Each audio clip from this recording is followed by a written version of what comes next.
Okay, hello and welcome to Sports Tonight. Emily's back with us again tonight. We've got some great topics, Emily. Fantastic topics. Fantastic, fantabulous. Listen, I think we're going to start off with basically what we started off with yesterday. We did a little bit, yeah, but hold on one second because my ears are like bleeding right now. This thing is so loud. I know I'm old, but I can still hear pretty good. Okay, here we go. Please forgive Fred. Will anybody top LeBron's record? LeBron broke the record last night, the all-time NBA scoring record, passing Kareem Abdul-Jabbar. Okay. And so will anybody now pass LeBron? I mean, here, look. No active player under the age of 32 has even scored half as many points as LeBron James. Giannis is 12th. He's, 15,706 points. And Jabbar's record stood for nearly 40 years. And so there's nobody right now that's poised to pass LeBron. And of course, we wouldn't expect that if this holds up for another 40 years, right? Well, so I looked right before coming out here with you. 7 guys have scored at least 30,000 points in NBA history. Right. Pretty good, right? Yeah. I mean, that's if really you take good. a look at those 7 guys, all superstars. Yeah. LeBron's now at the top, bow down to the king. He is sitting on his throne. What a cool moment last night, Fred. I don't know about you, but I was laying in bed trying to go to sleep. I had an early workout this morning, 7 a.m. I don't usually try to mess with those too often, but I had a busy day today, and I went on Twitter really quickly, and somebody tweeted out 6 points away. I was like, all right, let me put it on. So I put it on, and I was not disappointed. I mean, he got to 36 points in the third quarter, 10 seconds left in that third quarter. Unreal moment. I mean, I'm really glad I got to watch it live. I can't believe the amount of money, though, people spent to be there. I mean, if you have that's a lot of cash to go to. Spend it. I mean, Jay-Z's got it. Yeah, of course. Yeah, he had 20 in the first half, so he kind of knew that if he had 20 in the first half, he was probably going to break it last night. Needed 36, got to 38. What I thought was weird, though, and this is no knock on LeBron or anything that happened last night. I thought it was an amazing moment in sports history. I think it was Jabbar. I mean, I think that Kareem said that he never thought anybody would ever break it. It took, like you said, it took 38 years for somebody to break it. Exactly, yeah. But they stopped the game, and the whole spectacle that happened after he hit it, I was like, what is going on? Again, I'm not being a hater by any stretch of the imagination. It was sports history, but the game stopped for quite some time, and I thought, are these teams going to be able to warm back up? What's going to happen? Well, the Lakers obviously didn't warm back up, because they got beat, but it was a special moment. I mean, this happened, like you said, once every 40 some years or whatever, or 30, close to 40 years. And Kareem was there, and it was nice that Kareem was there to congratulate LeBron and recognize that, he kind of passed the torch. He literally gave him the basketball and just passed it along. It was so cool. And back to the 7 guys in NBA history that are in the 30,000 club, an exclusive club, obviously. Right. And then there are only 8 guys within 10,000 points. Right. Of LeBron, and not one of them are playing anymore. Yeah, I mean. So will that record ever be broken? Sure, records are made to be broken. But at what point? I have no clue. I mean, it's going to be a long time. Exactly, maybe another 40 years. Long time, yeah, to do that. And you got to think, I mean, LeBron's done it with 3 different teams, right? So. And consistently, right? He's been consistent. He's 38 years old. He's slowing down, but these things mean something to him. And I said it yesterday, he wants to be able to play, or so he says he wants to be able to play basketball, pro basketball with his son or sons. So he's waiting he's waiting just a little while longer to be able to do that, which to try to make it happen, very cool. That would be pretty neat. So there's LeBron, he broke the record. Way to go, LeBron. All hail the king, as Emily said. That's right. Sit down on your throne. Okay, Hawks shopping John Collins again. And you know what? You and I talked about this, Emily. John Collins is a good guy. I mean, I think you called him, the heartbeat of the team, right? The heartbeat of that locker room, absolutely. I mean, he's the emotional leader in that locker room. And he is a good guy, Wake Forest guy. So we've seen him in the ACC. We've kind of seen him grow up a little bit. He wasn't there long, but then he came to the Hawks, first-round pick. He's done a great job for the Hawks, I think. But they're trying to shop him now. What do you Yeah, think? that's Woj from ESPN, saying that they're trying to deal him, and quite frankly, he's saying that they're having trouble dealing him. That's what, tomorrow's the trade deadline, so you've got about 24 hours to try to, if this is what's happening, to try to trade JC somewhere else. His production has fallen down a little bit, Fred. Yeah. Right now, 13 points, 7 rebounds. That's what he's averaging this season. But listen, I mean, I took a look at his stats from all his years here. Right, yeah. And his best year was 2019-2020 when he was dropping 21 points, 10 rebounds. And it's kind of like just dwindled down a little bit, but he's still putting up some numbers. Yeah. And when it comes to trading guys, you got to trade somebody who, You got to has get some something value. for him. Yeah, you got to get something So back JC's too. the guy, right? I mean, you hate to see it though. Yeah, you do. You hate to see it, hate but I to mean, see it. there's going to have to be a slotting and all that stuff with the salary. So many things have to work in the NBA to make a trade of this magnitude. And let's see what he's in his second year of a 5-year deal, $125 million. He Yeah. isn't cheap by any stretch of the imagination.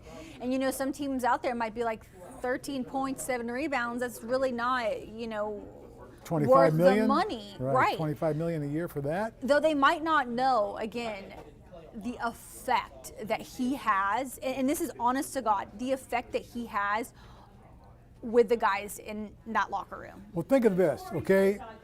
You can call him a complimentary player if you want, but how many guys will do what he did? Take the back seat to Trey, make Trey the star, and him be the working guy in the middle and do whatever he needs to do in the locker room to get the guys, fired up, to get them on the same page, get them rolling in the same way. That's something, as you said, is just kind of invaluable to me, because you got to have somebody that's going to be able to play with Trey Young and be able to do those things. And listen, I know this doesn't matter to the people watching, but every time he sees a media member and he's coming up for an interview, or he just sees you on the court about to do a live shot, he daps you up. Yeah. Everybody.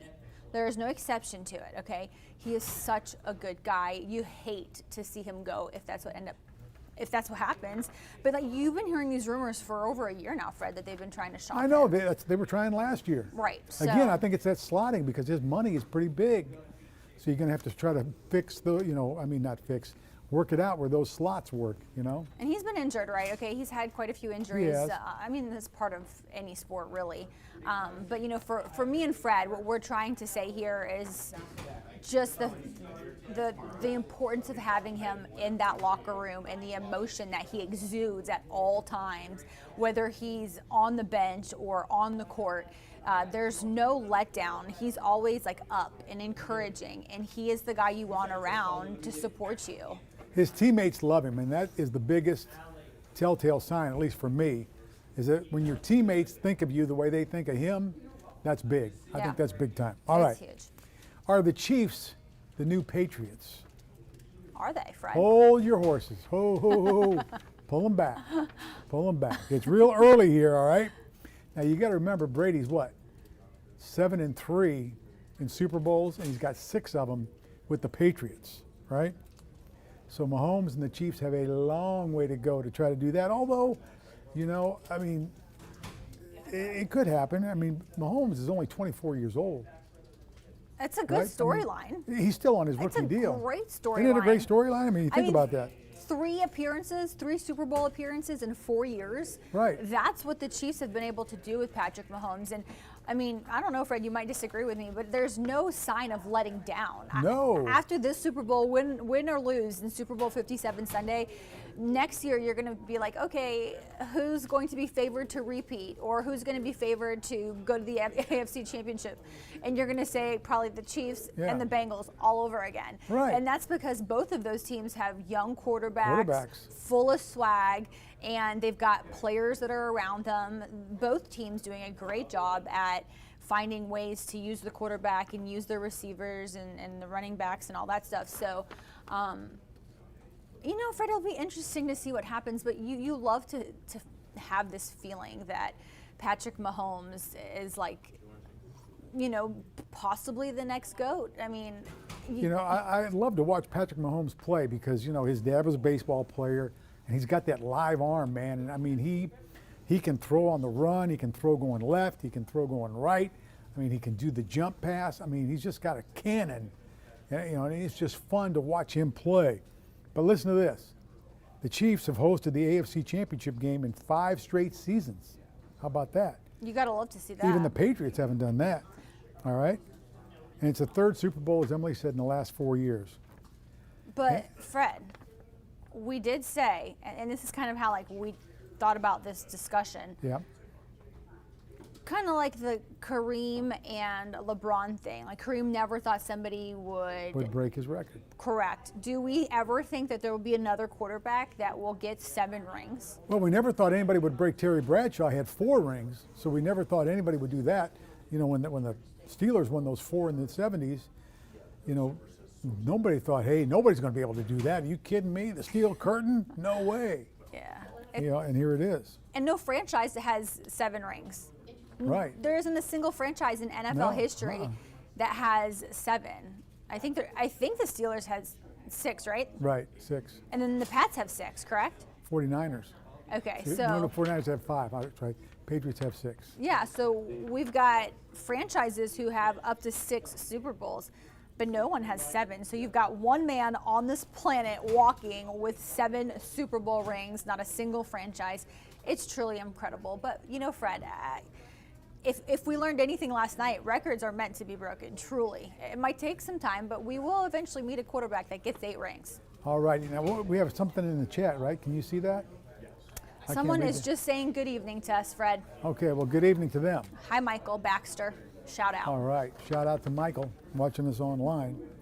The Saints will meet with Derek Carr. How about that?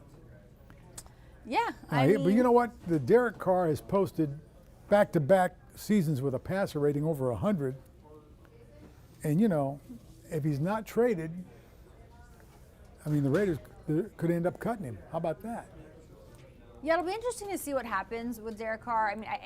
Obviously, you and I don't cover the Raiders on a daily basis. We're not out there. When he got benched with just a few games to go, you didn't like how that felt. I'm sure he didn't like how that felt, given the fact that he was one of the top quarterbacks in this league at one point. Sure. I'm sure and what you like about him is he's not airing any dirty business. No. He's just saying he wants to play, and the Raiders are kind of playing ball with him because evidently they have to agree to him interviewing with certain teams. Right.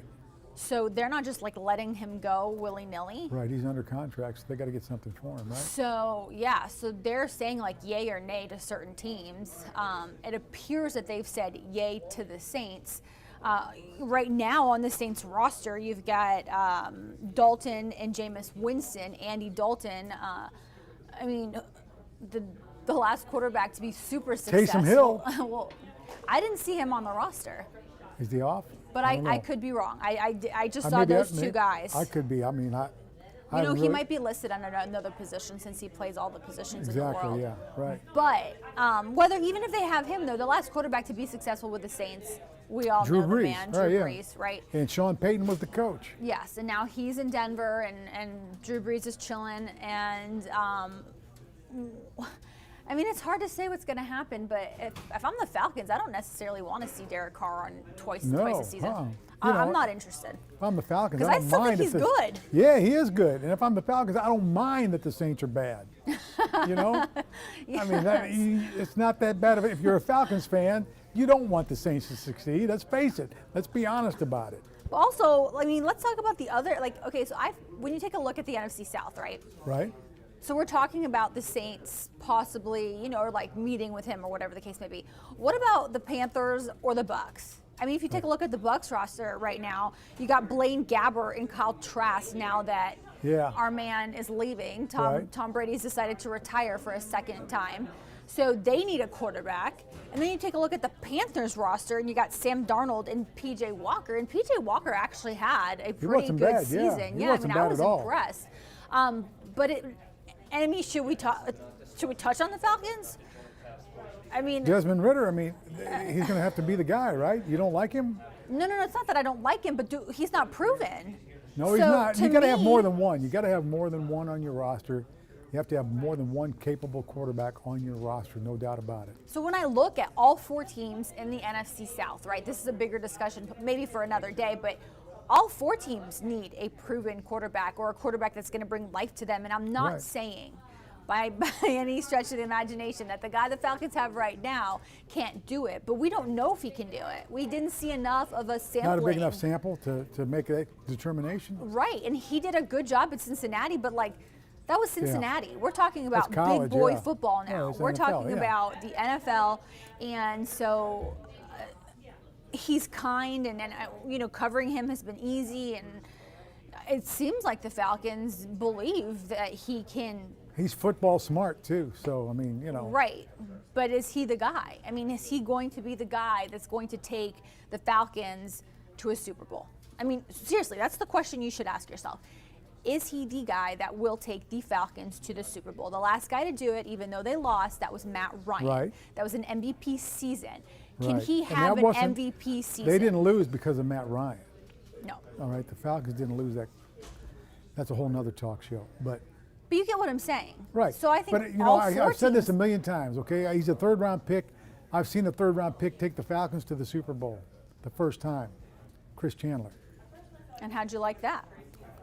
Well, I mean, they kind of they went to the Super Bowl. They beat Minnesota up in Minnesota. It was pretty cool, but they did get, the Broncos took care of them in a hurry.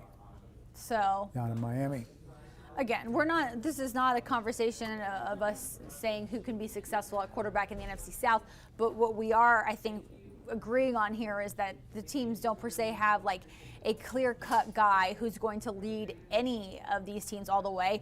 And will Derek Carr interview with all of them, 2 of them, 1 of them, 3 of them? Right. Why not? Sure. Why not? Why wouldn't he? Right. And why wouldn't the Raiders approve that? It's the NFC South. You know, you're not going to face him every year. Right, exactly. All the things. You can get rid of him. He can come down here and, well, I'm not saying down here to Atlanta, the South. I'm just saying the South. NFC South, okay. Okay. All right. Do his thing. So what else is on your mind for our 5th topic? It's always what's at the top of your mind.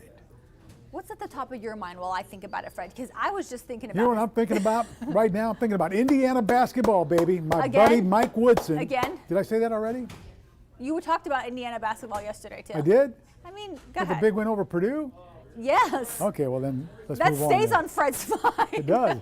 Well, my buddy Mike Woodson, you know, I gotta give Woody all the shout outs I can. Well, hey, let's talk about Keion White, Fred. I got to meet the guy today over Okay. at Georgia Tech. He's an edge, and he has. That's a defensive end that kind of turns things in, rushes the passer, edge of the defense.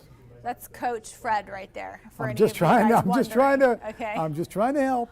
All I'll right. be quiet. So, well, you know, step I'm back. glad in the last year or two they finally put that as the position. They literally mark it as edge now instead of saying like Defensive linebacker end or defensive end. I mean, because you could go either way.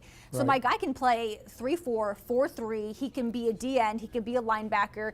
And what I learned about him today, and by the way, he's being mentioned in the first round right now Wow. to be drafted in day 1. He definitely, his stock went way up in the Senior Bowl. He is huge, like 6'5", 280. 15% body fat, I learned today.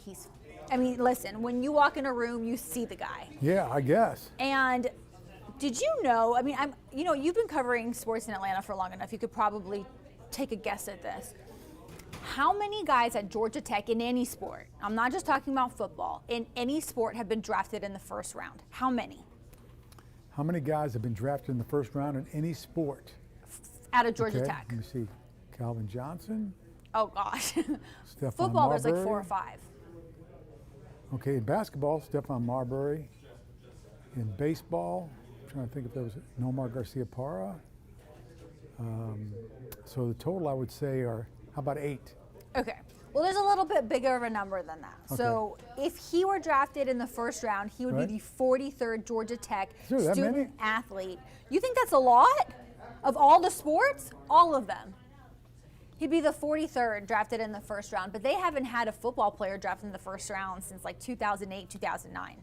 So it's been at least 10 years since they've seen someone drafted on day 1 of the NFL draft. And Keion is coming out of nowhere, and he is just, the NFL right now is loving him. He met with every team at the Senior Bowl, and you know, When you practice there, Fred, like it's real. Well, yeah, well, you go live. It's live practice, no Yes. doubt. And there are NFL coaches there. There's no like, when you're in a different level of football, it's like, oh, you got the scout team. Right. You're going one-on-one, baby, with the best guys, and they want to see you in an individual drill. They want to see if you can block, this guy one-on-one, or if you can, beat this guy deep and try this route and try this defense. There's no reservations there. No. So he did not play. Now, he didn't play in the Senior Bowl, but he did everything else. Participated in all the drills, went full go, met with all the teams, and he impressed the heck out of everybody and slid into the first round.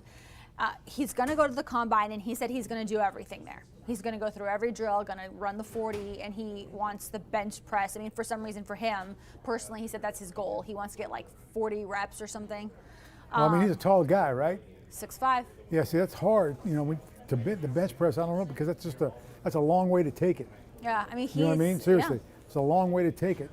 Short guys with short arms and big chests can just all day long. Yeah, so he wants to he wants to prove everyone wrong, maybe. But what's interesting, Fred, and I hope you get to meet him before he gets drafted. He actually, when he started his college career at Old Dominion. Yeah. And he went there for 3 years. Then he transferred to Georgia Tech. Amazing. How do you miss that guy? You know what I mean? And Well- there's no offense to Old Dominion. They've got a great FCS football program, okay? A really good FCS football program. But how do Division I people miss on a guy with that length, that speed, and those hands? How do you miss?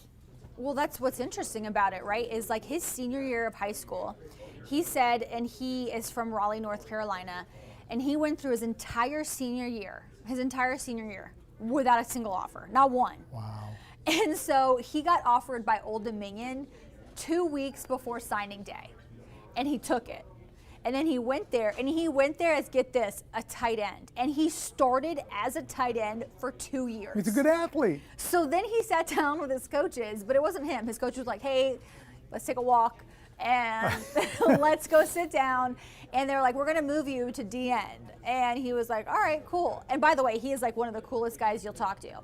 And he was like, all right, yeah, let's do it. And then I think I told you this earlier, but this was like the funniest part of our conversation.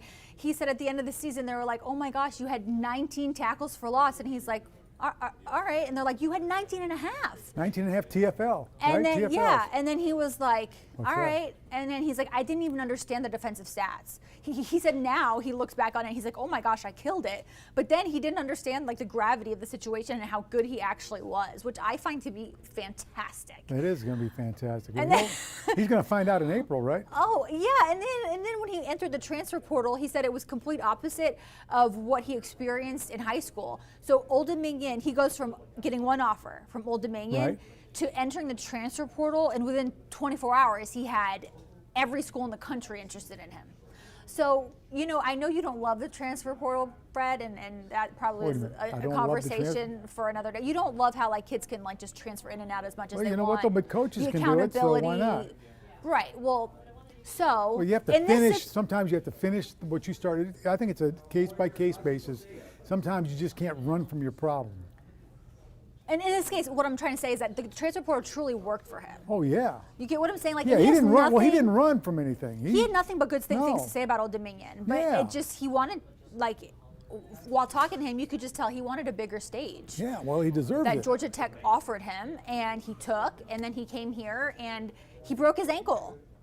He broke his ankle and sat out, and then he has a rod and a bunch of screws in one of his ankles. Ooh, that Yes, hurts. it was a bad break, but he came back from it. And again, now he's being mentioned in the first round, which is great for him, great for Georgia Tech. I mean, from now on, if he gets drafted in the first round, he'll get mentioned in every single household that Georgia Tech coaches Of go course. into to recruit. Of like, course. hey, Keion White. Brent Key, that's going to be his guy. Yeah, Brent Key, that's right. Which he likes. I mean, I think this is just a story of like perseverance and keep going. You go from one school to the next and you just show out and you use your stage. And then he went to the Senior Bowl, once again, used his stage. So I look forward to seeing what he can do. But we sat down today, the interview we'll have for you guys here in a couple weeks once we edit it down and take a look at it. But it was really, really cool to talk Couple of to weeks? a player. Really? Yeah, right before the combine. Okay. Okay, Fred. Fred wasn't the one doing the interview. I give her a hard know. time. I always got to give her a hard time. If I don't, But then- that's what's on my mind tonight. I just think it's so cool. And, I'm super used to covering the Georgia guys. Right. So I got out on Georgia Tech's campus and got into their indoor facility. And it's a nice facility. yeah, and it was really, really cool. Brent Key, I think he's going to do a great job over there, and I wish him the best. I really do. I think it's going to be a good thing over at Georgia Tech. I mean, Georgia Tech, it should be easy to recruit at Georgia Tech. You're in the city of Atlanta. You're right in the heart of Midtown Atlanta. It's a good school. They've expanded their curriculum, so it's more than, engineering and sciences. So they've, expanded their business school. It's really, I don't know why. I mean, I think Brent Key is going to really step it up and do a good job there. I really do. We look forward to it. Yeah. We want some in-state competition. Well, yeah, you want everybody to be good. I want Georgia State to be good. I want Georgia Southern to be good. I mean, it's Kennesaw State, Brian Bohannon's done a great job up there. It's good when everybody's good, isn't it? It's good when everyone's It's good when everybody's good. It's a lot of fun. All right, guys, on that note, you be good tonight, all right? Are we taking off now? Are we're you telling taking me off. to shut up already? Okay. Emily tells me to shut up. I got to go. Have a good night, Thank you. guys. Hey, see you at 11 o'clock. Tune in. Atlanta News First.